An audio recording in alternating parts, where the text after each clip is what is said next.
Welcome back to the shop, guys. In this video we're going to be doing a top end and a timing chain, putting a new piston in this 2021 KX450. It's going to be pretty much the same steps from 2019 to 2024 with little minor differences here or there, but it's pretty much the same stuff.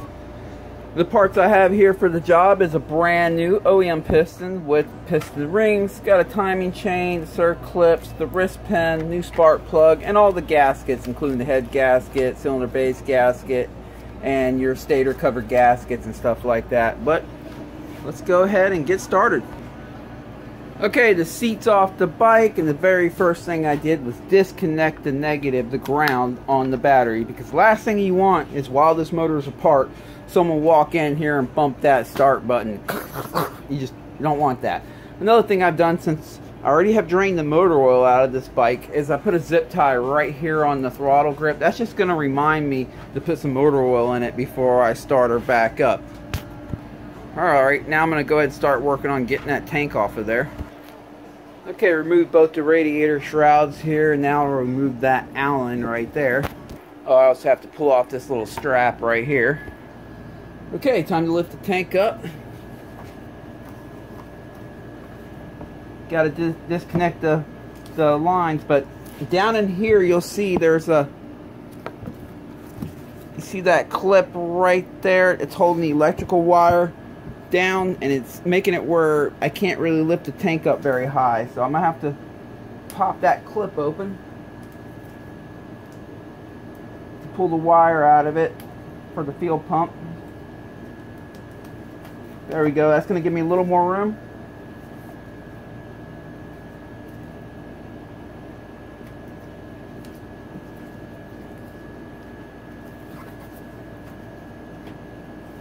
And then I'm going to just follow that wire all the way around. It's clipped all the way around to where it's plugged in at, right over here. There we go. It might be tough to see, but I had to open up this right here and open this up so I can pull the electrical wire for the fuel pump out of there. Now I'm going to unplug it from right here. There we go. Okay, now we have to disconnect the fuel line from the bottom of the tank. So I'll flip the tank over here now. Okay, do I have that on camera? Yes, I do. Okay, it has this little clip, little red clip. You just slide it up. I stick a flathead underneath it and slide it up a little bit, about halfway, and that should allow us to just twist and pull this thing off. Oh, let me turn it this way. There we go. Gotta get that clip up pretty good. There we go. Alright, that's disconnected. What I'm gonna do is, hold on here. There we go. I have these to just protect the fuel lines. You're going to want to cover them with something so trash doesn't get in, especially the one that's on the bike, because you will be working on it. So I have them capped off. Nothing's going to get in there. There we go. The fuel tank's out of there. I'm just going to close these back up for the time being, just so they hold the wires in there. Okay, now I'm just going to knock some surface stuff out of the way real quick just to start digging in. So I'm going to go ahead and remove this motor mount right here and the one on the other side.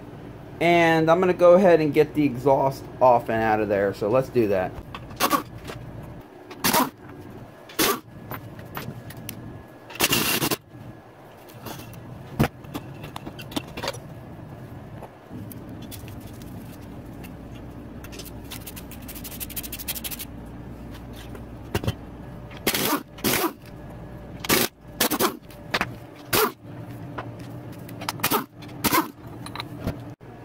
And no better time than now to drain the radiator coolant, so I went ahead and loosened up the cap there just so we don't create a vacuum, and we'll go ahead and drain the fluid down here. Gotta move this little cover here.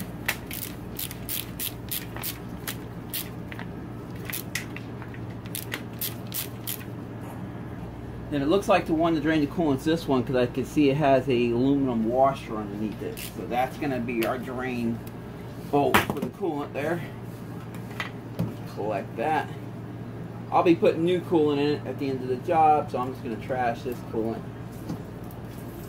There we go. Just cool. Oh, collect that. Okay, the coolant's drained. Well, I'm on this side of the motor. And I have 8mm in my hand. Let me go ahead and pull this sucker off.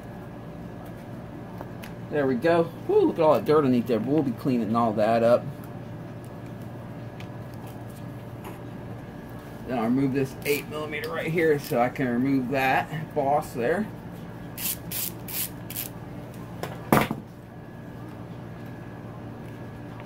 There we go. Just tuck that out of my way a little bit. Okay, what's next? I guess I'll go to the other side.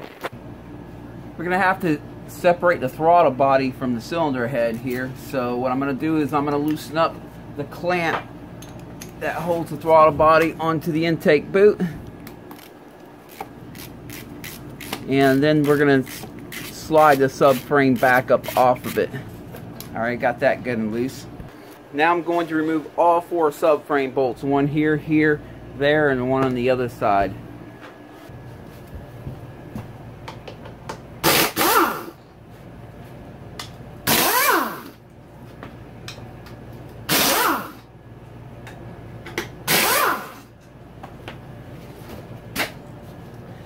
Now I'm going to try to pull the subframe very gently off or back while also wiggling the throttle body. I'm trying to pull off the intake boot. I don't want to take all that wiring and all that goes to the subframe. I don't want to have to remove all that. I'm just trying to slide this far enough back in the throttle body just off that intake boot, just enough so I can lift that cylinder head up and out of the bike. So let me give this a shot.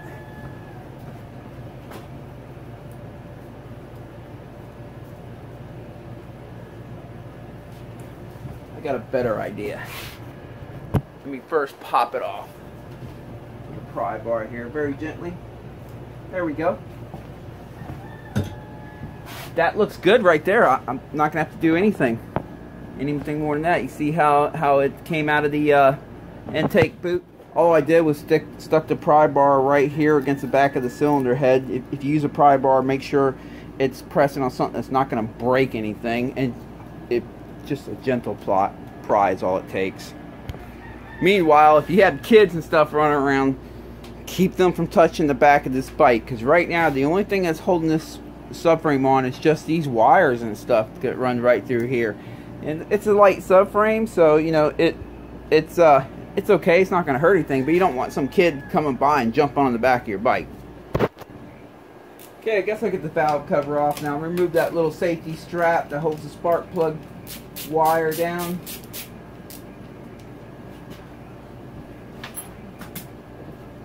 The spark plug wire out of the hole here. These can be in there tough. There we go. Alright, just hanging off to the side. Now I'm going to remove these 2 Allens. Let me pry that over. There we go. Remove them 2 Allens right there.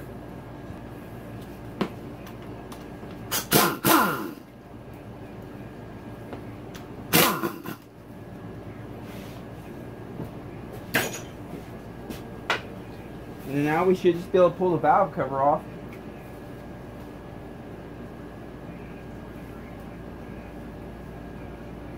She's on there pretty good. Let me get a flat head. Give her a gentle twist. There we go. This motor's a virgin. It's never been taken apart, so things are sticky.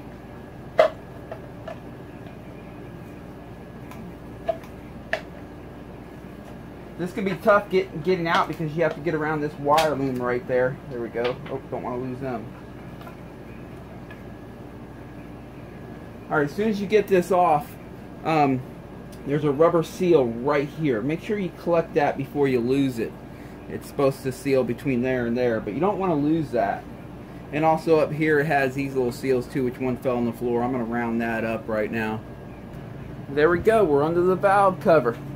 What's the next thing to do here? I think I'm going to go ahead and verify the cam timing. So let me go ahead and remove these.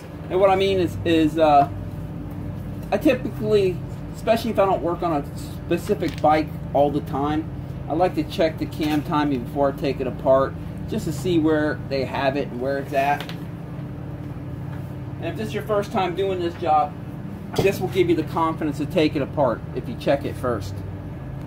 So with these two inspection windows off, this is where I'll be looking at the flywheel for a mark, let me know I'm at top dead center, and this allows me to turn the motors, to spin the motor.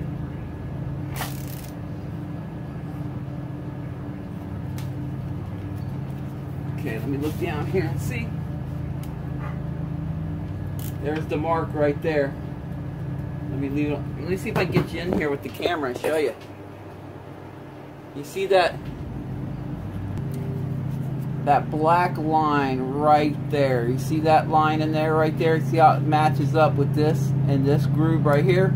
That lets me know that I have the motor clocked to the top dead center position. Now, sometimes the marks can kind of wear away through time or become fairly transparent and hard to see and hard to find. If that happens, you can take your spark plug out on top of the motor, stick a long skinny extension in there, and spin the motor by hand, feeling that extension on top of the piston in the spark plug hole. And when the piston is at its highest point, you can't get it any higher, then look in here and you should see the mark. Even if it's faint and hard to see, it should be there. And another way to do it, obviously, is up here. Now that I have this at top dead center, I'm going to verify the cam timing. It has a dot right there on the exhaust cam, and it's even with the mating surface of the cam cap that goes on, and that's the only dot on that gear. So it's right here.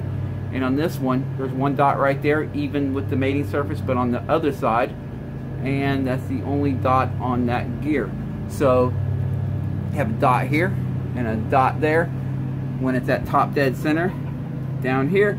So this motor is obviously timed in properly, but I like to do that before I take a motor apart if I haven't worked on a specific motor like that in a while. And if you've never done this job before, I suggest you first do that, and then you get familiar with the cam timing and what looks normal. So the next thing we're going to do is remove the timing chain tensioner. Okay, the cam chain tensioner. First thing I'm going to do is loosen up 12mm on top. That way, once it's off the motor, it won't be hard to loosen up. Then we have to remove the 2.8mm here. I'm noticing the top one has a copper brass washer on it, so make sure when we put it back together that we put that back on the top. Oh, there's one on the bottom too. So both of them have one. Oh, that's fine.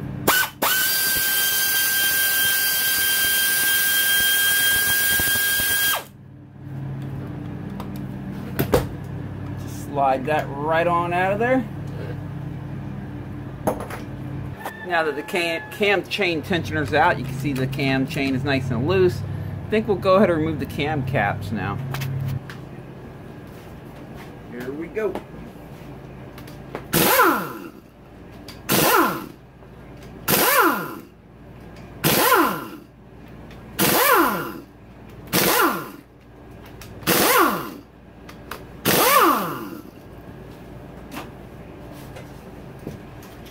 And as I say in all my videos, you'll see me using end pack a lot during disassembly, but when it's time to put it back together, I'm real cautious where I use the end pack. Okay, time to pull off the cam cap.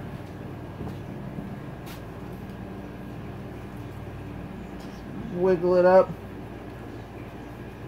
Come on, girl.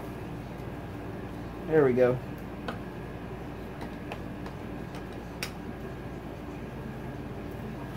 See that little rubber O-ring right there? That goes in that seat right there, but make sure you don't lose that. We're going to need that when it's time to put it back together. Now I can remove the camshafts. Be careful, there are, I don't even know what you call these things, but I'll show you in a second. Got the intake cam out and the exhaust cam out.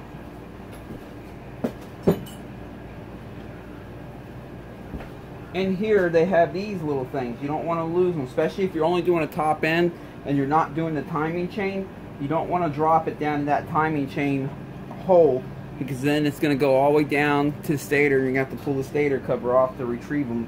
Sometimes you can get lucky and use a long magnet and reach them, but sometimes you can't. Sometimes they just fall all the way to the bottom. Okay, I'm going to go ahead and remove these little dowel pins, whatever you call them. That way we don't lose them. Also, when it's time to lift this cylinder head up, these wires right here are kind of strapped right here to the side of the head. I'm gonna have to unwind that and disconnect that. So let me do that now before I forget. It's just right here. You just pull this little metal thing, slide that out of the way. There you go. Now the cylinder head will be able to slide up and not snag on these wires. Okay, before we can unbolt this cylinder head and slide it up, there's a couple things that I do know will need to be done. This coil needs to be unbolted and pulled out because it's going to, the cylinder head's going to hit it on its way up. And I'm also going to remove this tip over sensor right here. So I'm going to remove the coil and the tip over sensor. There's an 8mm bolt there and two 8mm bolts for the coil. Make sure you pay attention to where the ground strap, they have a ground strap bolted on right here, and there's also a ground on the coil. So make sure you remember how that is put together so you can put it back together the way it came.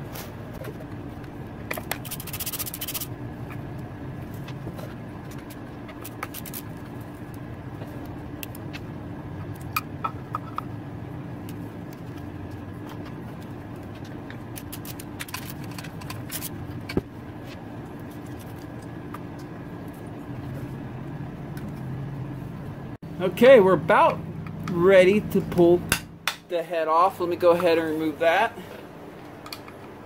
And then we have 4 head bolts to remove, and we'll be able to pull it off. Alright, that's off of there. Now we have the 4 bolts to take out. We have 4 here. They're 12mm. Got one there, one down in there, one over here, and one there. So let me break out the impact and knock them off. Let's see if my smaller earthquake impact here is strong enough for this. If not, I got a bigger one. I'm gonna need the bigger one. Shoot.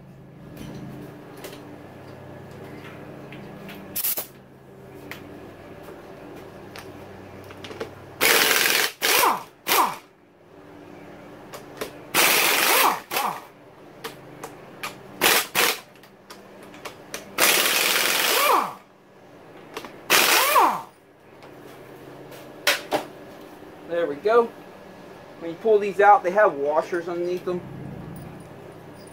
I'm not sure if you can see that. There's a washer, so make sure you collect that. The ones on the inside of the valve cover here are a little bit more difficult to get the washers. They kind of stay down there, so I just use a magnet for them. There we go. Got them. One more bolt right down here. It's an Allen head. Let me see if I can get the light on it there.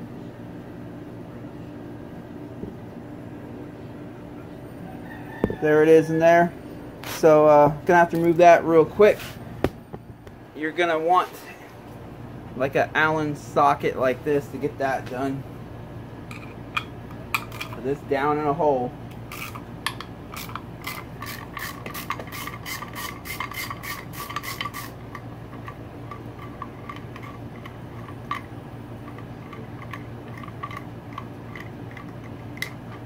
Okay. And I'll get my magnet to retrieve that. There we go. Now we should be able to just lift the head right off of there.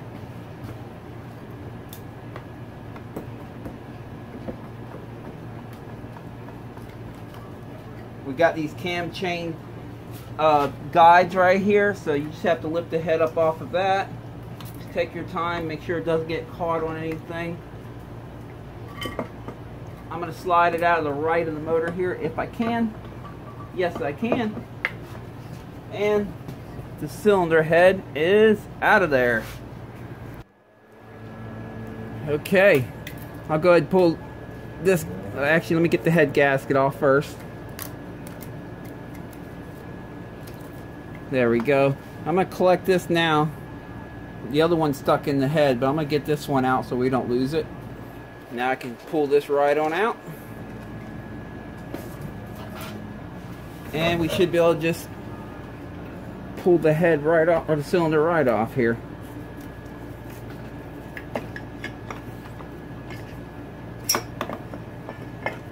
There we go.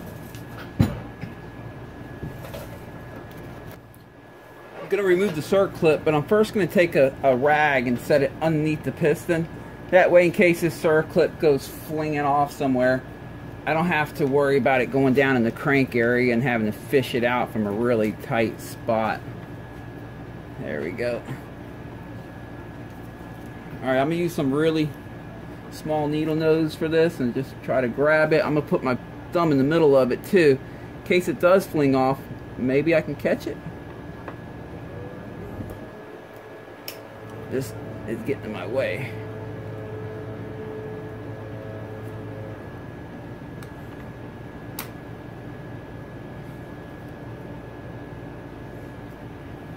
Got it. These really small, skinny needle nose work really good at pulling them out. Alright, I'm just going to go to the other side of the motor, use a drift punch, just lightly tap the wrist pin out. You don't want to hit it hard, just some gentle love taps.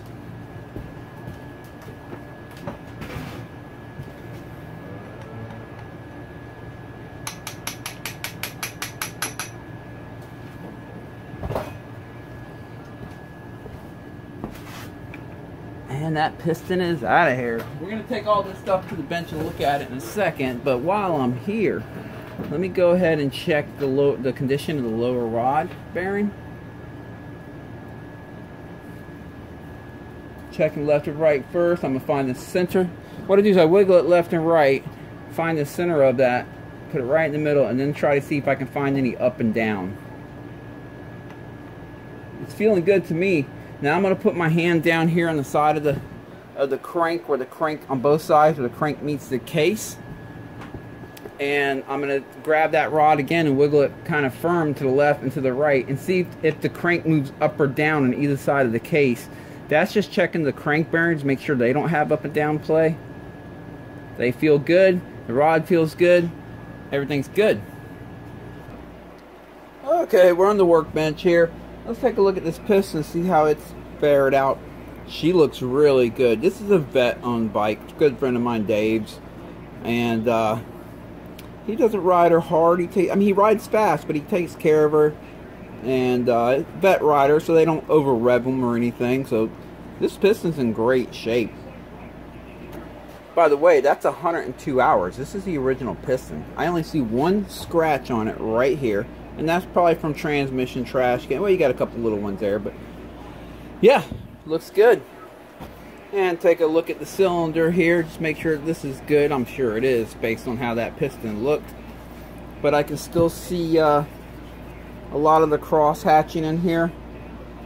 And I'll get rid of that black stuff right there. All you got to do is use a little Brillo pad here. I'm just going to get rid of that black carbon on top of where the piston rings never get to. That way I can feel if there's a ridge or anything. There's no ridge. So I'm just feeling where, you know, the rings can start digging in and leave a ridge right here at the top. But it's feeling good. Cylinder's looking good. No big scratches or anything. So I'm going to be able to clean this one up and reuse it. But now let's go ahead and check the valve clearance. Flip these finger followers. They flip over. The valve shims are right in here, so if you have to change any of the valve clearance, obviously you'll want a valve shim kit like this one right here, so if you have to change any of the valve clearances. But honestly, as long as you keep your air filter good and clean and you don't let dirt get in your motor, the valves usually hold their spec really well for quite a long time. I mean, we're talking, this bike has 100 hours on it. You look at street bikes, like sport bikes, that pretty much have the same technology as this. They're using titanium valves, they have rev high, all that. And man, they go 20, 30,000 miles without even needing a valve adjustment. Okay, I got the exhaust cam in, got the intake cam in. I'm not going to worry about putting these things in yet because we're just checking the valves here. I'll just push the cams all the way to the right and that'll be good enough. Oh, let me put these back in place. But yeah, it's the same technology as street bikes. The only difference is we're on the dirt, and when we get dirt in them, it erodes the valve seat and causes the valve clearances to become tighter. But as long as you don't let dirt get in your motor, your valves will go a long ways without needing an adjustment. And I'm guessing Dave here has done a great job at keeping dirt out of his motor. So I'm guessing that we're going to find that these valves don't even need an adjustment. But let's see. Okay, here we go. I mean, there are the rare occasions. Let me tighten this down. I have a drag set on it, so it won't over tighten. Let me just seat them down for me. But there are rare occasions where a valve can moved from the factory, it just doesn't break in properly, and the clearances become tighter and tighter and tighter as the valve sinks into the valve seat. At that point, you just have to replace that valve. I've seen it happen. It's rare, but it does happen. So that's really all if you don't get any dirt in your bike, that's mainly what you're checking for, to make sure that there hasn't been a defect anywhere. All right, let me break out the feelers gauge. We're going to check the intake first. The manual right here, intake, says it'll be between 3 to 0.47. Okay, so let's say 3 to 5 thousandths. Just going to round it up a little bit. So let me start with the 3, make sure that gets in there. There's a 3, intake side. That 3 goes in there. 3. What I'm doing is make sure the high spot of the cam lobe is on the up side, either the high spot, and you're just trying to slide it into the cam base circle. So 3 fits good. Well, let's check the 5. Can't get the 5 in there. I can get the 5 in there. A little bit of friction, but I can get it in. Let's see about the 6. So I might just put a bigger shim in there. Can't get the 6 in. I'm gonna put a bigger shim in there just to get that in spec. Because remember, the max for that is 0.047. We're at 0.05. So yeah, we're gonna put a bigger one in there. But let's check the exhaust now. First, let me see what the specs are for it.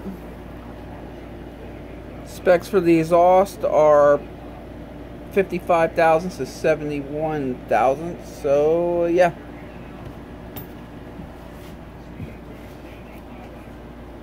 So let's just start with the 5.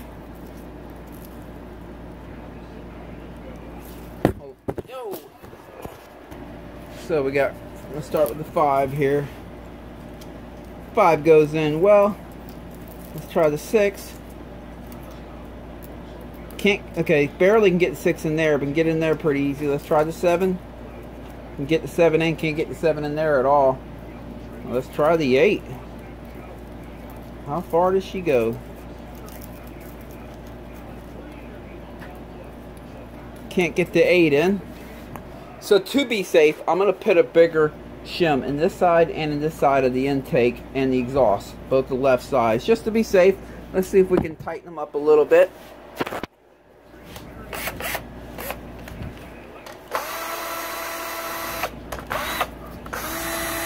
Usually you find the valves tighter and you have to put a smaller shim in, but I'm finding these, the clearance is bigger.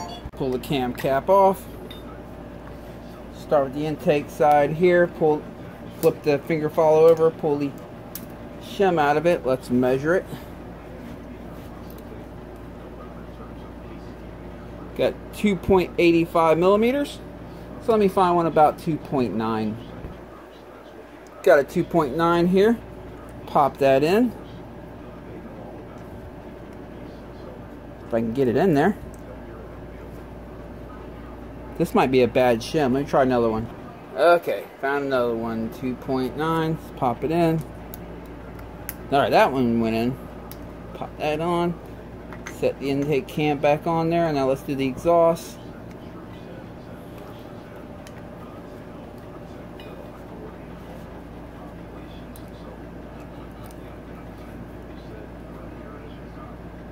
.86. Let me find about a 2.9 again. 288. That's close enough. Let's give that a shot.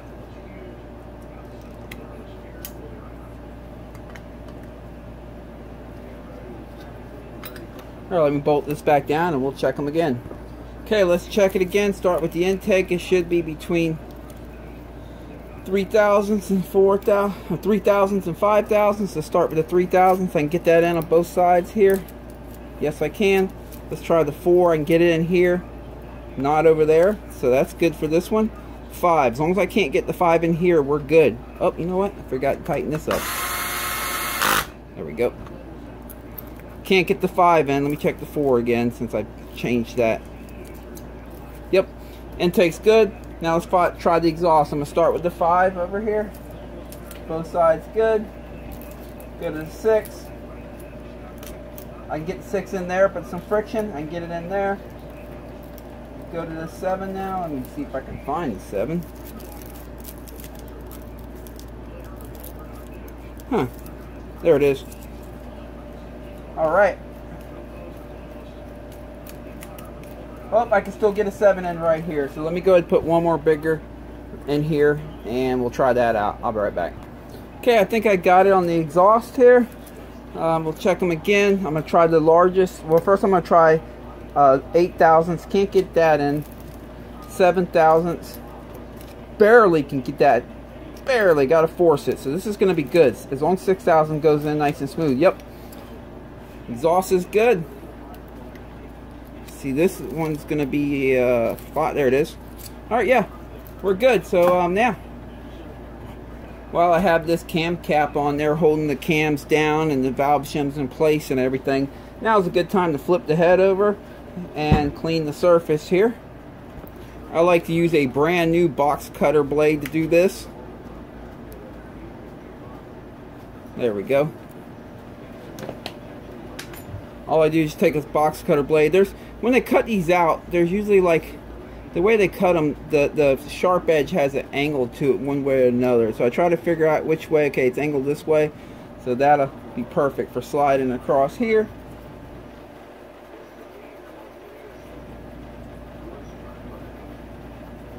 All I'm looking to do is remove any of the old gasket material and just clean up the surface. You don't need to make it look brand new. You just have to get the old gasket material off. I've seen some people try using sandpaper on these, and you don't want to do that. You don't want to shave any material off of it because it can change your cam time at that point. You just want to clean the surface up so it'll get a good seal. And that's what a brand new box cutter blade will do for us. Of course, you're still going to see some visuals where the gasket pressed real hard right there, but it's nothing you can feel with your finger, so it's going to be fine. Look at them valves. Them intake valves are big. Okay. I'm going to go clean this head up real quick and blow it out and get it nice and clean. And for the most part, this head is ready to be put back on the bike. But let me go get it cleaned up. And pretty much the same thing for the cylinder. Just take that box cutter blade. Same exact step, wrong way. You can tell if you got the razor the wrong way. It'll try to bite on you.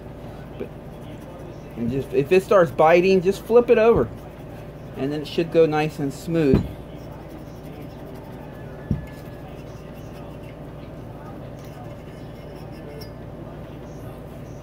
Same thing, you're going to see some lines where the old gasket pressed on it hard, but no materials left behind, can't be felt by the finger. Oh, there's that thing. Let me get that out of there.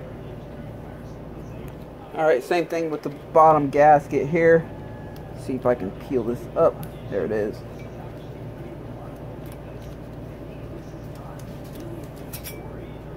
And it leaves a lot of the material behind, so I'm just going to sit here with this razor and work all that old stuff off of there. Okay, got to get this area over here cleaned up now too. Let me stick this rag in here so there's a fighting chance of catching some of this stuff before it gets in the motor. Same thing. And the same way. I'm just going to sit here and work this stuff off. Try my best to scoop it out of the motor. Okay, no better time than now to swap out that timing chain. Let's see, I think I'll just move the shifter here. Give me a little more room. Now we have a bunch of stuff to remove here.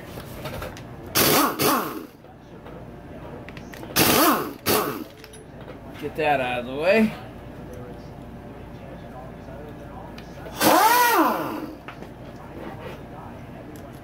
Go. I'm gonna go ahead and get this slave cylinder off.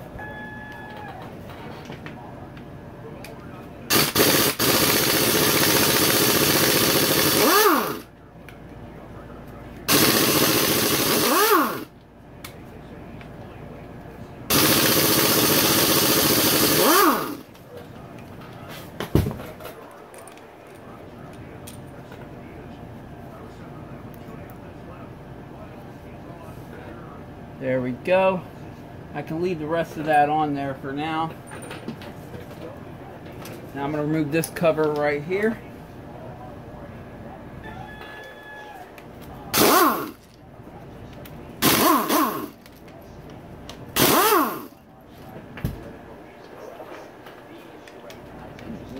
bolt.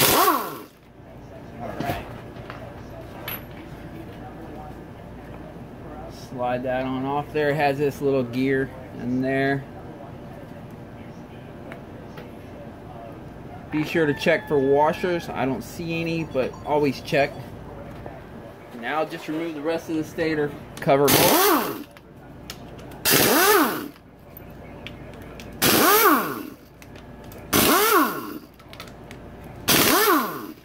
There we go. And pop this sucker off. They usually grip pretty tight on the starter area.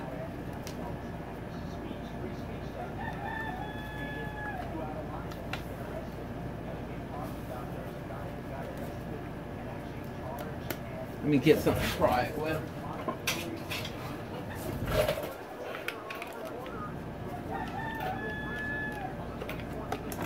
There we go. Just going to let this hang off gently to the side here as we work. Actually, I think I will just disconnect it. Right up here, I can disconnect it and pull it off. That way, get it out of our way.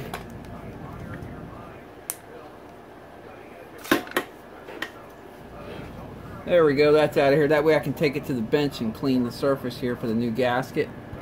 I'm going to take this and just tuck it behind here for the time being. Pull this little pin out for this gear right here.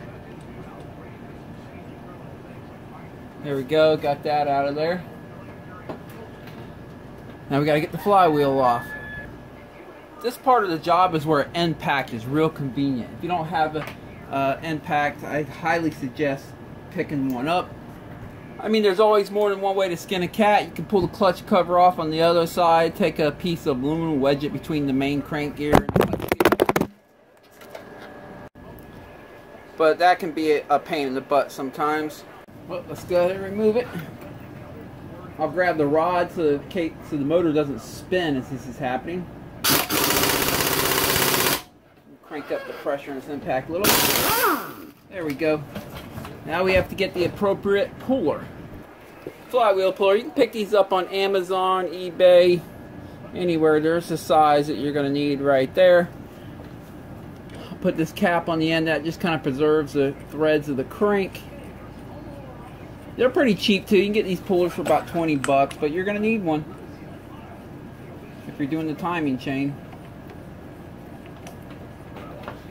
Let's pop this sucker off. Oh, wrong size.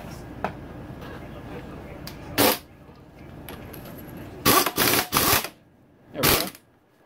You'll feel when it pops off, the flywheel will kind of jump towards you.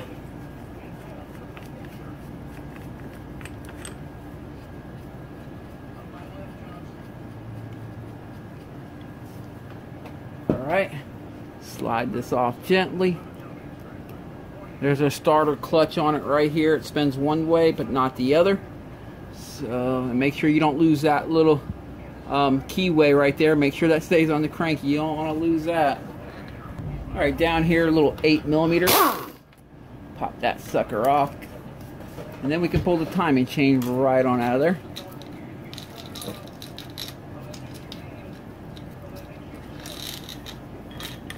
There we go. Let me go get the new one. Brand spanking new chain. Right from Kawasaki.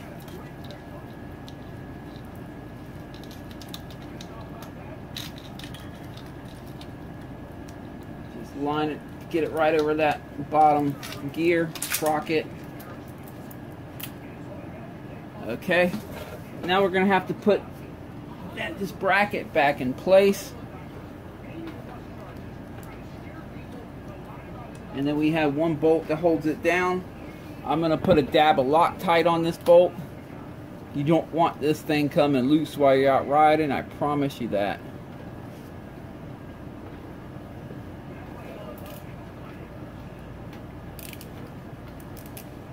Pop that in place. And don't strip it out. You want to put it pretty tight, snug it down good, but don't strip it out. All these bolts are real easy to strip out for the most part. Okay, we have the timing chain on. Now let's go ahead and get the flywheel back on. So I see that's there. I have a cutaway there, so let's try to put it on this way. Feels like it's on there good. Yep, that bit good. Okay. Throw some Loctite on these threads. Again, you don't want this stuff coming loose. Now I'm going to use an end pack to put this on, just like I use the end pack to get it off. If you use the end pack to put this on, make sure you're familiar with your end pack. Some end packs can be really strong. Just be familiar with it. And I'm familiar with this one, so I know about how tight to put it. If you don't know, then it might be better to just to go ahead and remove the clutch cover, put the block of aluminum, and the gears will lock it in, and use a torque wrench and just follow the factory torque specs. But if you're familiar with your end pack, you'll be okay doing it this way. I'm going to go ahead and start on setting number 1. Hold the rod like I did earlier.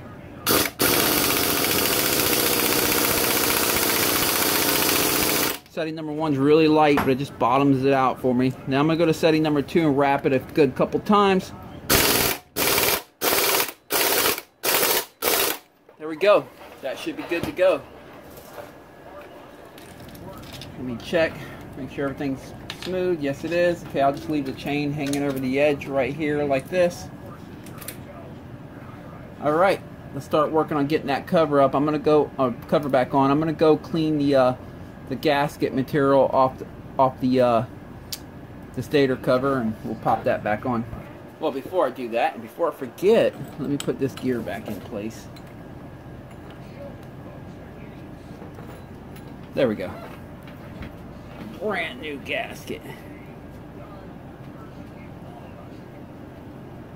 There we go. Okay, now the stator is magnetic, so it kind of like tries to grab the cover you're trying to put it on, but no big deal. Ooh, that gasket fell off. We'll get that in a minute. We're putting a new one on anyway.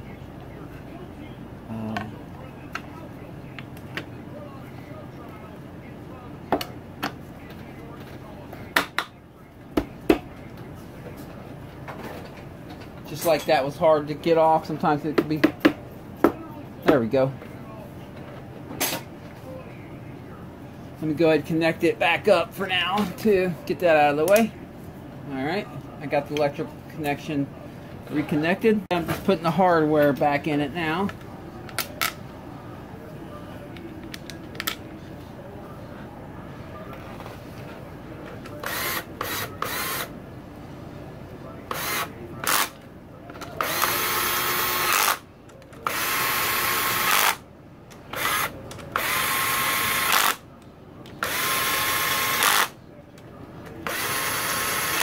I'll tighten them by hand in just a second after I get all this other stuff back on. We got a new gasket for this cover, so let me go get that. Alright, set the gasket on. Set the gear back in there. Actually, let me take the gasket back off so I get this gear lined up. Sometimes you gotta spin that other gear in there a little bit to get it to... There we go.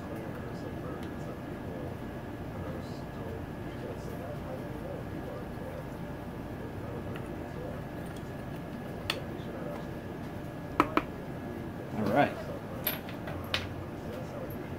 And pop the hardware in for this.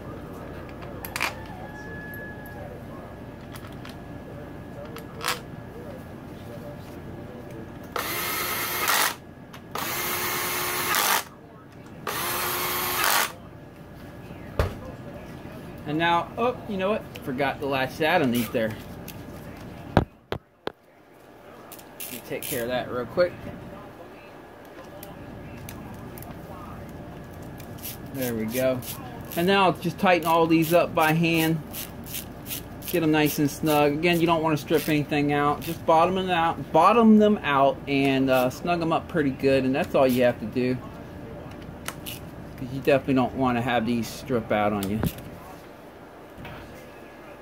Then lastly, the clutch, well, not lastly, I still have to put the front sprocket cover on. Let's pop this thing in place first.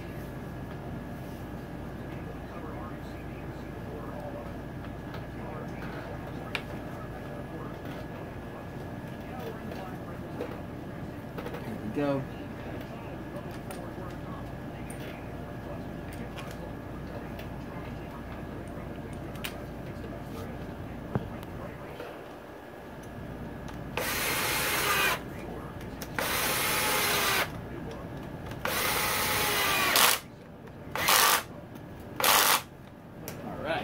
tighten this by hand too.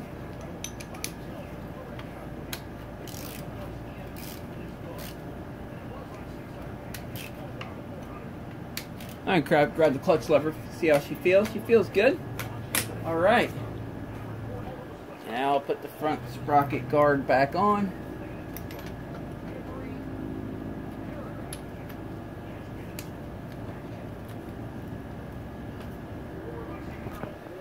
And lastly, I'll put the gear shifter back on. And then we'll be done with the timing chain part of this job. Alright, time to start putting the top end back together. By the way, I have a subscriber that keeps mentioning to me that Loctite, the brand Loctite, does some pretty bad stuff, having some off-road areas closed down. I haven't looked into it myself, but until I do, this is not Loctite. This is Thread Locker, until I figure it out. And thanks for tipping me in on that, but I'm gonna look into it myself. But until then, I don't want to take any chances. This is just Thread Locker. I am not endorsing this anymore until I look into it. Okay, brand new piston. And some piston rings. And the two circlips. And the piston pins. The first thing I'm going to do is get one of the circlips in.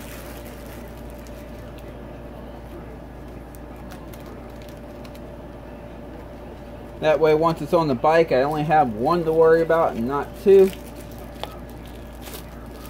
Because it's definitely a lot easier to get them on while it's on the bench.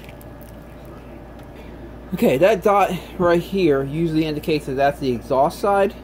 Another way I know is that the intake valves are bigger. We can see the reliefs are bigger on this side. So this is going to be the intake, and this is going to be the exhaust side.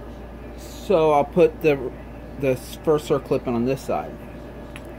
I'm going to slide the wrist pin in here. That kind of helps keep the circlip from just popping all the way through. Now the circlip has this opening right here.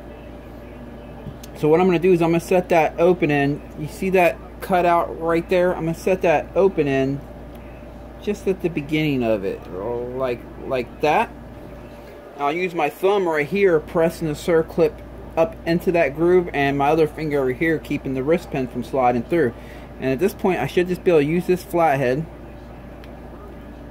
and just walk that thing in all the way around.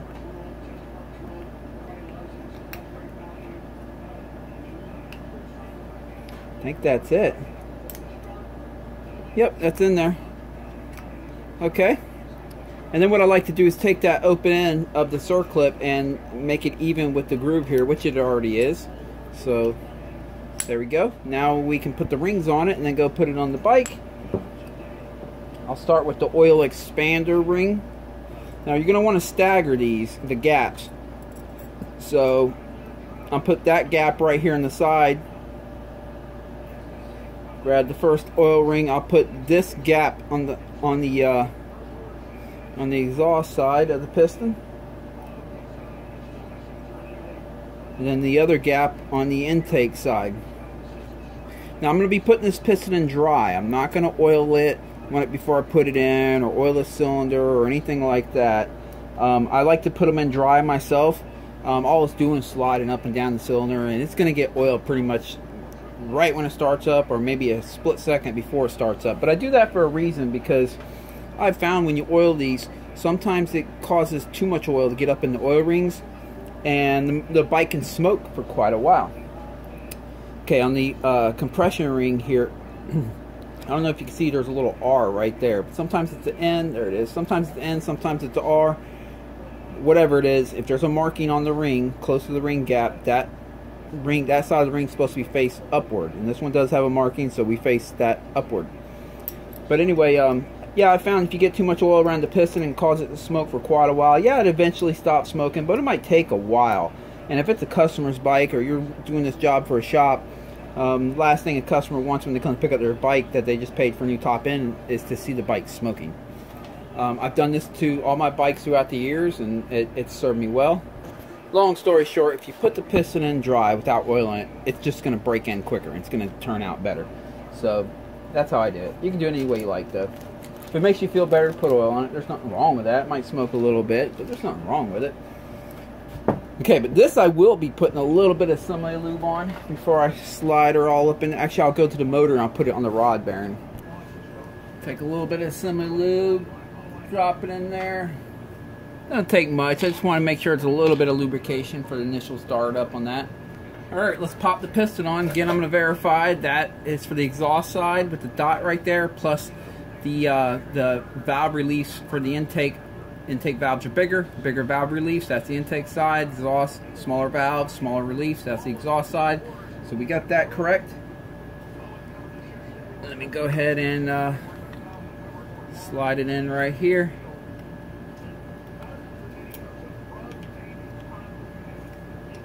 There we go. Of course, I still got the rag underneath the piston just in case I drop a circlip.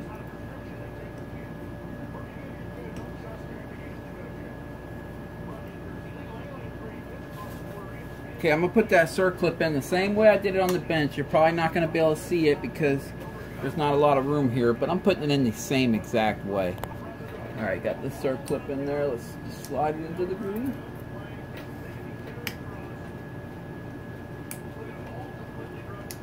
Alright, I heard it pop into place, so that thing fell down. So now I'm going to make a visual. I'm going to look in here, look all the way around it. Make sure it's in a seat all the way around. Center that out there. Okay, now I'm going to go to the other side and also make a visual on that side as well for good measure.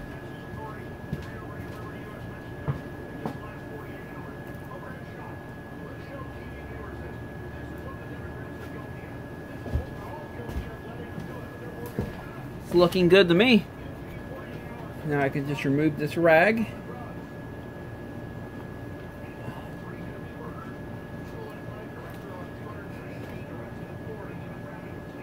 Set that gently right there. Okay.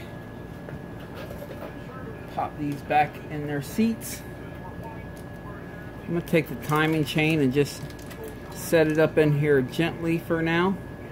We're about ready to drop this cylinder and cylinder head back on. The new cylinder base gasket on. Okay, we got to work quick. I put a dab of Yamaha bond, Honda bond, whatever you want to call it, around the water port over here. I do that because on these Kawasaki's, every so often I get one that just leaks. And you put it all together and just kind of ever so slightly dribbles over there. So I've learned to do that. I'm not the only one. I've seen other videos of people that have done that.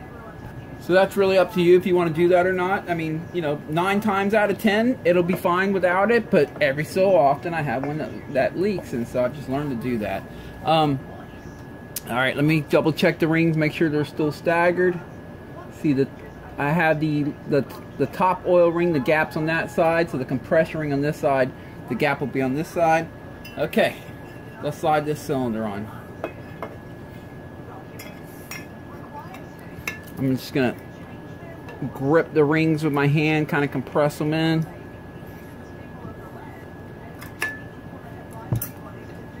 Oh, let me get this in here. Alright, let's give it another shot.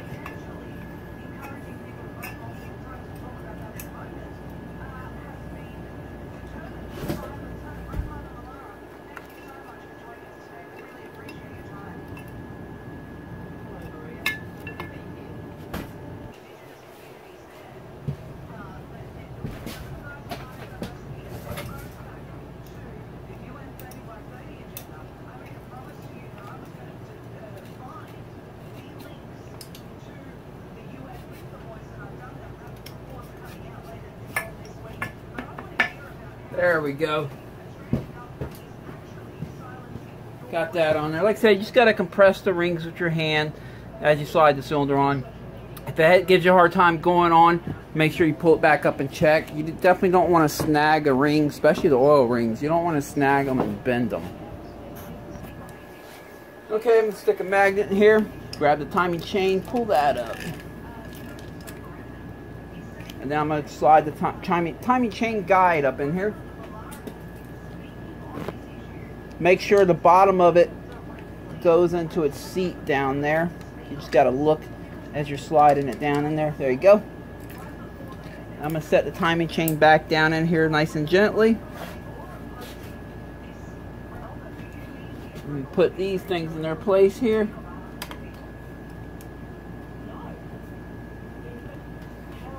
Pop the brand new head gasket on. Does it go this way? Yeah.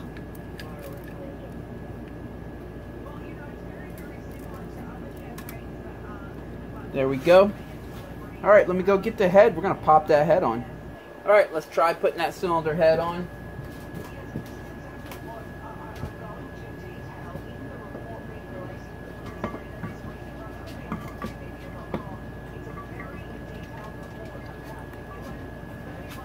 Got to get it over the timing chain guides.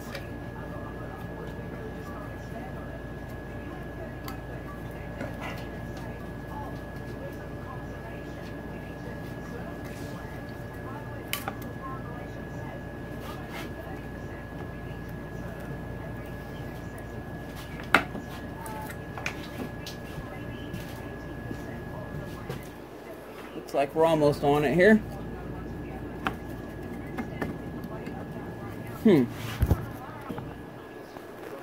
There we go. Okay, since I have that Yama bond on the cylinder base gasket, I need to get booking on the torque specs before that stuff dries up. Be sure to dip the threads of the bolt and the washers in oil, motor oil. Let me get the other two.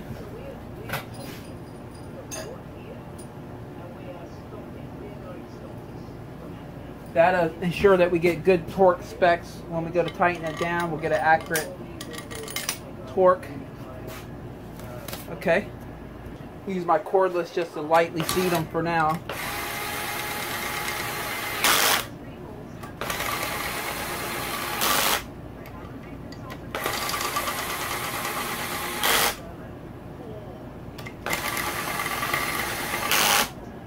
Okay, the head torque specs on this bike are 44 foot-pounds. You will need a torque wrench for this. I'm going to start with the left rear. Now I'm going to just torque it down to 20 to start with.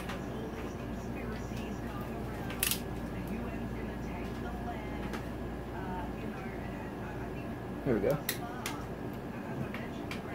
And then I'm going to do the right front. There we go. Then the left front. Then the right rear, all at 20 foot-pounds. Now I'm going to go back through and go to 40. And then we'll make one more pass at 44.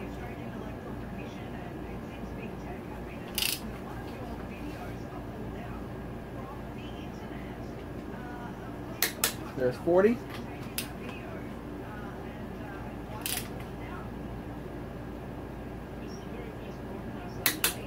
40.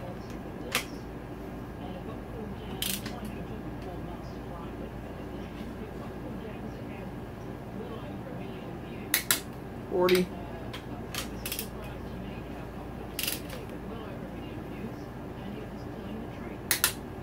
Okay, now I'm going to set it to 44 and make that last pass.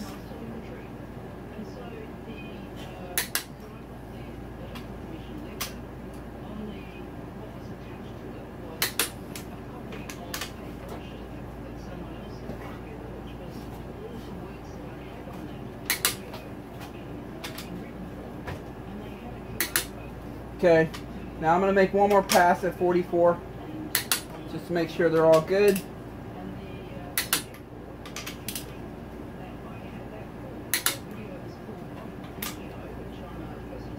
There we go. Now replace that long Allen that goes way down in there. I put some Loctite on that. I'm sorry, some thread locker on that, by the way. Tighten that down.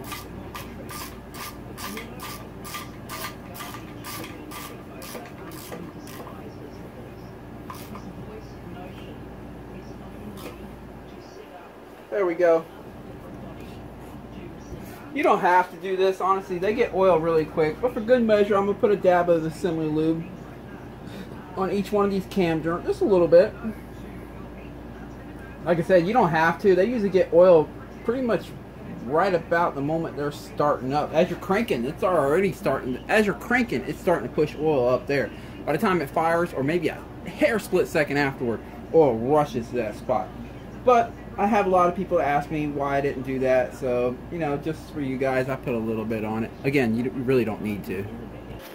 And obviously, if you don't have a Slimly lube, you can just put a dab of motor oil on it too.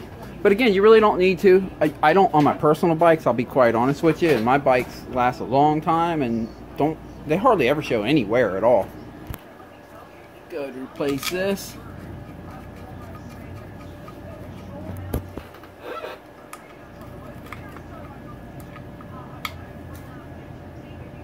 There we go. I'm going to go ahead and replace the ignition coil over there and that tip over sensor. So let me go ahead and put that stuff back in there now. Tip, there's an up facing this tip over sensor. Make sure you get this in there the right way with that up facing up. It's supposed to go in that way back there. Make sure you get that the right way or your bike will only run for like 10 seconds and shut off. Alright, got all that mess back in there. Ignition coil, tip over sensor. I'll reclip these wires right there. Guess now it's time to get the camshafts in there and get the cam timing set. Before I get started, I'm going to make sure that all my finger followers are in the right place and each one still has its shim underneath it. Yes, it does. Everything's good here. Use my magnet again, pull the timing chain out. You don't want to spin this motor at all with that timing chain all the way down at the bottom because it will kink up. So I'm going to hang it over the edge there, and as I spin the motor to find top dead center, I will hold it up. Okay, down here in the bottom now, I'm going to hold the timing chain like I mentioned. I'm going to hold it all the way up so it doesn't get kinked up with one hand. And then down here, I'm going to spin the motor to find the timing mark, that little black line I showed you earlier. There it is. I got it lined up at top dead center. Let me show you. You should be able to see it right in there. You see the black line, the middle line, those two lines. So we're at top dead center now. We can put the camshafts in. I'll start with the exhaust camshaft. Since that's the straight side of the timing chain, all the tension's taken up back here where the timing chain tensioner's at. So I'll start with the exhaust side. Remember, we have that dot we have to line up with the matting surface, mating surface, whatever you want to call it. Alright, so now I have the chain. I'm going to spin it this way, just slightly. You don't want to spin too hard because you'll turn the crank down there, and then I'll have to find top dead center.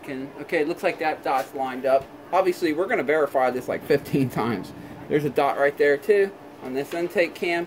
How you can always tell the difference between the intake cam and the exhaust cam will have this lever right here, the auto decompression, where the intake cam does not. So if you're having a hard time figuring out which cam's which, or you get confused, just remember that. The exhaust side is the side with the auto decompression. Okay, I gotta get the chain on here first and slide it down. Okay, we're a little bit off. The dot is way up here. Let me see, let me get you up in here. Yeah, the dot's way up there, so we're a little bit off. Let me bring it up here. Let's see how that looks. Slide it all the way in. I think I spun the motor a little bit on accident. Let me get it back to top dead center. Yeah, I definitely spun it. Let me use my ratchet here, get it back to top dead center down at the flywheel. There we go. Now I should be able to just put my finger in here as if my finger was the timing chain tensioner and press on it lightly. You might have to hold the back of the cams down if they want to like do this. But I'm just going to verify that dot's right there with that mating surface, and this dot's right here with that mating surface, so that should be good. I'll be able to take my finger out of there now. We'll put the cam cap on, then we'll put the timing chain tensioner in, and then we're going to double check and make sure everything held. But before I do that, I got to get these little cam crescent things in there. These could be a little tricky. There's two different sizes. You have one that's a little bigger than the other one. The bigger one goes on the bigger bearing there, and these could be a little tricky because you don't want to drop them. That's the whole thing. Especially after you've gotten this far in the job. If I drop that all the way in that motor, it's going to suck. I always make sure I have a magnet handy when I start doing this. right where I can grab it, because sometimes, yeah. So, I mean, with this, you just kind of have to feel your way. I got a flat head that I'm going to use down on this side of, on down here, over here, to kind of make sure it stays lined in its groove, and I'm just going to walk it in.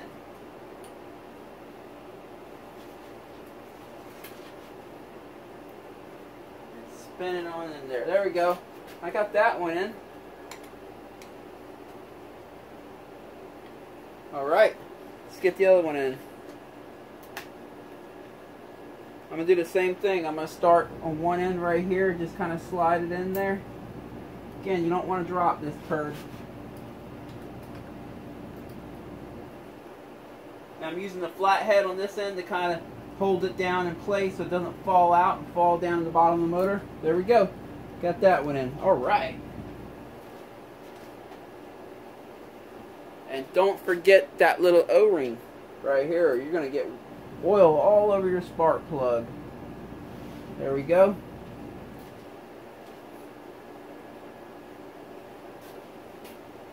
And now I can pop the cam cap on. Go ahead and replace these two little dowel pins here.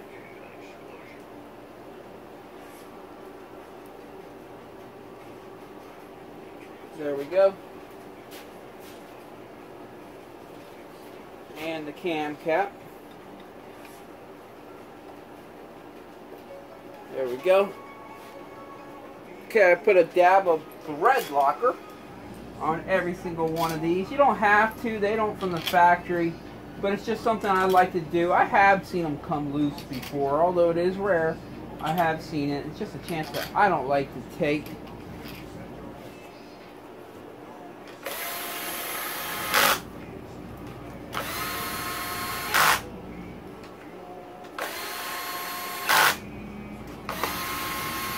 Then I'll tighten these up by hand after I cinch them down with this.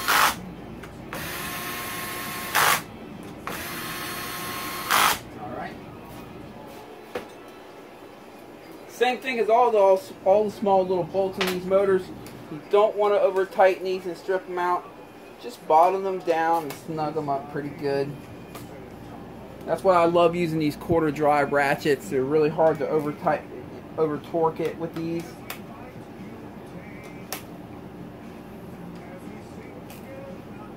I'm going to run back through one more time, just make sure I didn't forget one.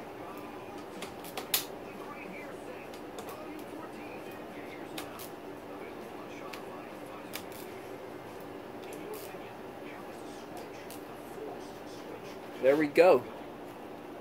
Okay, time to put the timing chain tensioner in. Remember I had you loosen this up early on? This is why. So when it's off the bike, it's just really easy to get that on out of there. There's a spring in there and a little rod. See the little rod that goes in the spring? So we want to collect that and keep that like this for the time being. Then you want to take the tensioner here, press that button right there like that, and push that all the way down, retract that all the way in. So alright, and this is why I haven't put the throttle body back on the intake boot yet, because it gives me a little extra room when popping this thing in place. But we'll be doing that next once we get this cam timing situated and cam chain in and verify it's all good. Alright, let me tighten up these two 8mm. Okay, I got that bolted down. Now it's time to slide this spring. Remember, it's got that little metal pole in the middle of it too. Time to slide that in. We'll probably hear the timing chain tensioner click a little bit. Hear it. And then tighten up that 12mm.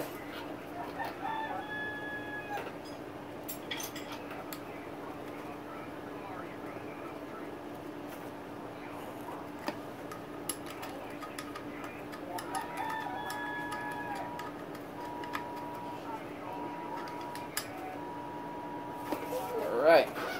Okay, the timing chain tensioner in place. I'm going to place my ratchet again right here on the crank bolt so I can spin the motor. I'm going to spin the motor clockwise, counterclockwise. The crank always spins the same direction the rear wheel spins when the bike's moving forward. So I'm going to spin the crank this way. It'll be tugging on the timing chain on the front side. And I'm going to do one full rotation of the camshaft. So that's 2 rotations of the crank. The crank does 2 rotations for every rotation of the camshaft. But the reason I'm doing this is not only to verify the cam timing, you can see I'm spinning it now, but also to make sure none of the valves hit the piston and everything is good. Because once you hit that start button, if something's going to interfere, that starter's just going to break it. So I would rather move it by hand and feel that something's wrong before I hit that start button. So now I'm going to turn it until these dots line up again with that surface, and then I should be able to come down here. Let's go down there and see. I should be able to come down here and see. There it is. You can see the line. Yeah, it's looking good. So we're lined up. Top dead center. Got a dot right there with that mating surface and a dot right there with that cam cap mating surface. Timing chain tension is good, so we are good. I can go ahead and pop these things back on. Don't need them off anymore. And Beavis is out there going crazy. That rooster, he roosts all day long. I'm not even kidding. He does not stop. Okay, no better time than now to swap out that spark plug. Out with the old and with the new.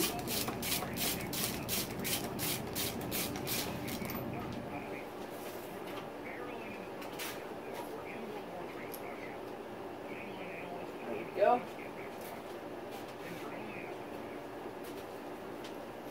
Drop the new one in there.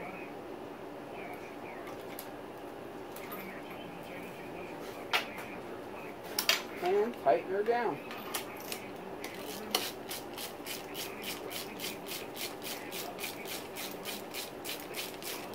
Then we'll put the valve cover on. Can't forget to add motor oil in it and coolant. We're not too far from starting her up for the first time. There we go.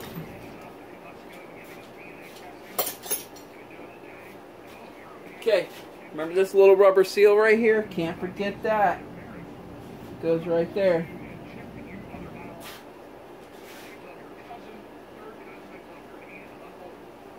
Now we'll set the valve cover back on. Again, it was hard to get it out. It's going to be a little tough to get it in too. You got to kind of find the perfect angle to.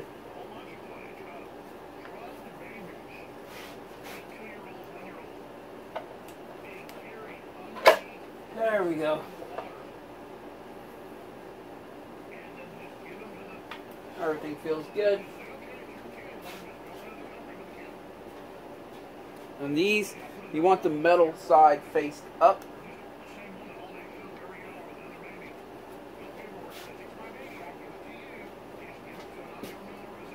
And we'll pop these in place.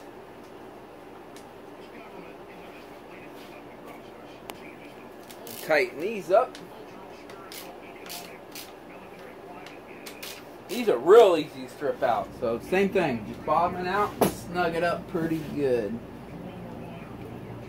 Pop the spark plug cable right back in there.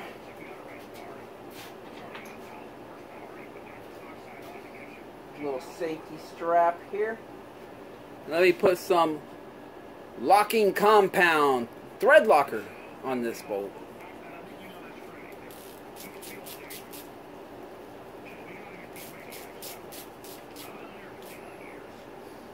Alright, we are looking good. Okay, we got to get that throttle body back on the intake boot, the whole subframe back on the bike. So I'm going to first put the top bolt in the subframe just to hold it in place for me. Just finger tight, just put them in just a little bit. You just have to hold the subframe up.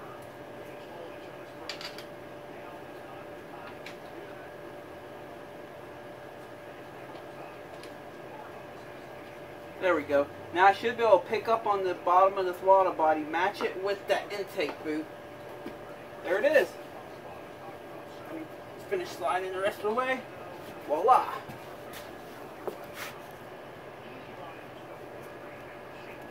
Tell you what, we're not too far from starting her up. I start getting excited when we get close to the end and nervous. Get a little nervous because you want to make sure everything's right. Hoping you didn't make any mistakes. You want to hear it run. I've been doing this a lot of years and I still always get that feeling. And once you get that first fire, man, it's like party time. Get this nice and snug tight. There we go. Okay, let me go ahead and get the rest of the subframe bolts on and we'll keep moving along. Alright, it's time to put this water thing back on. We're getting there.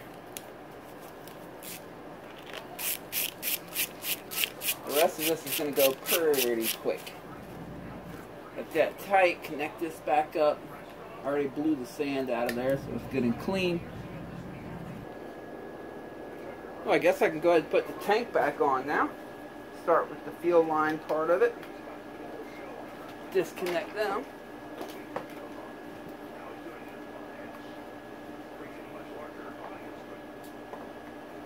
Just got to get it to slide on there.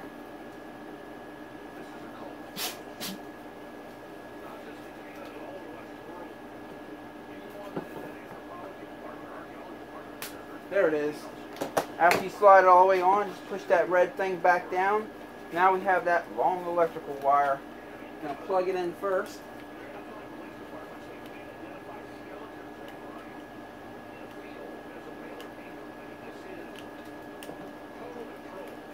If I can get it in there.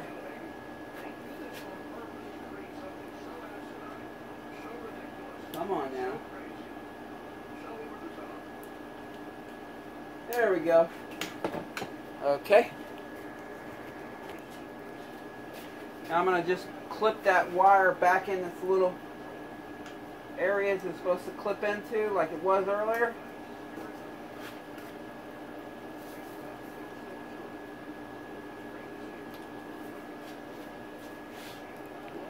Okay. Take one more peek down there, make sure everything looks good. It looks good to me. Drop the tank down.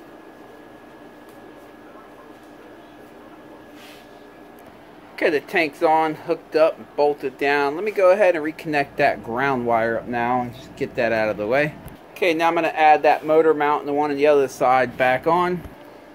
Okay, not much left. Let's wrap this up real quick and get her started.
Okay, she's looking like a bike again. Let me add motor oil and coolant and we're going to test fire her. Okay, very first startup. Here we go. I'm going to pull the butt plug, turn the choke on, and it might take a little bit to start up because we had to pull the fuel line off. And when that happens, you have air in the fuel line now, so it has to prime up the fuel system. So your first startup, after you take a fuel tank off like this, it's going to take a couple cranks. But let's see.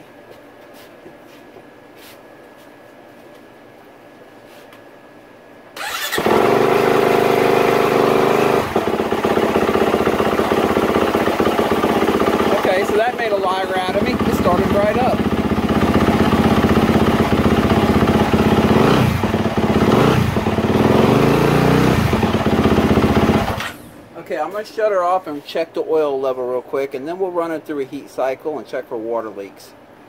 Okay, I tapped up the oil a little bit. Now let me go ahead and start her up and let her get warmed up, and we're going to check for water leaks and just kind of let her get a heat cycle in.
Looking good, and it's not blowing any smoke.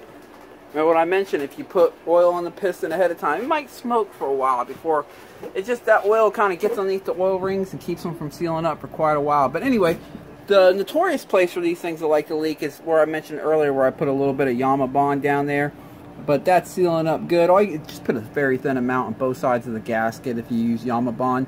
And I suggest Yama Bond, not RTB, because Yama Bond's made for tight fits, tight surfaces, and it will smash down nicely and seal well.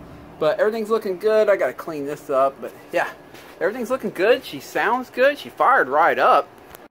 And as far as heat cycles and breaking in the piston, what I suggest is 3 heat cycles. 3 heat cycles like I just did right there. You watch me do 1 heat cycle where you let it get fully up to temperature. If you don't have one of them little fancy little things to let you know how hot the water is, just go by feel. Just feel the top of the radiator. When it starts getting pretty hot where like it starts burning your fingers, you're going to want to shut her down. Don't run her so long where she starts puking out water. You don't want to get her that hot. Just get her nice and warm and shut her down. That usually takes about 5 minutes of run time if the bike is ice cold. Shut her down, let her sit for about 15 minutes, and do it again. Do 3 heat cycles, and after the 3rd heat cycle, take it to the track or wherever you're going to ride it at. Make the first ride a short one, about 8 to 10 minutes long, and try to avoid sustained full throttle runs. A short little burst here or there to get over a jump is fine. You just don't want to go wah all the way down and straight on a brand new piston. You want it to break in nice and easy, so avoid sustained full throttle runs for the first 8 to 10 minutes. Come back, check your coolant level one more time, your oil one more time. If everything's looking good, you can go ahead and give her all the beans. So yeah, it's looking good. Let's start her up again.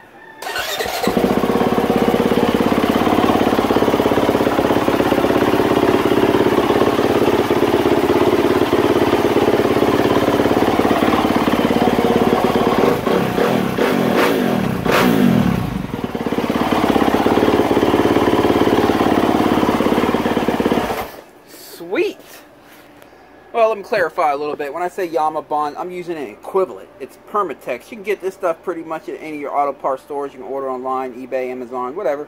It's called Moto Seal from Permatex. It is the same stuff as Bond, Honda Bond, stuff you use when you put your motor cases together. But that's what I use in the cylinder base gasket because it has the ability to smash down very tightly and seal well. So if you're going to do that, I highly suggest using this stuff right here. Well, that's pretty much it for this old girl. Tomorrow I'll be doing the forks and the shock, giving it a servicing. I have a lot of work left to do on this bike. I actually put new tires on it, all kinds of stuff like that. But as far as videos are concerned, I'll be doing the forks and the shock. And that's pretty much it. Dave's going to be happy when he gets this thing back. It's going to be all freshened up at 100 hours. It's going to be like a new bike. I appreciate you guys watching. If you like this kind of stuff, please click subscribe. To all my subscribers out there, I appreciate every single one of you guys. I really do. I went to the FTR race last week, and I met a couple of my subscribers out there, or viewers of my videos, and that's really cool. I don't put my face in the videos very often. It's mainly just my bike over here. And people recognize my bike before they recognize me, which is cool. But I don't know where I'm going to be riding at this weekend yet. I'm thinking about going down to Lazy Spring, but I'm not sure yet. But maybe I'll see you guys out there. And I'll catch you guys in the next video. See ya.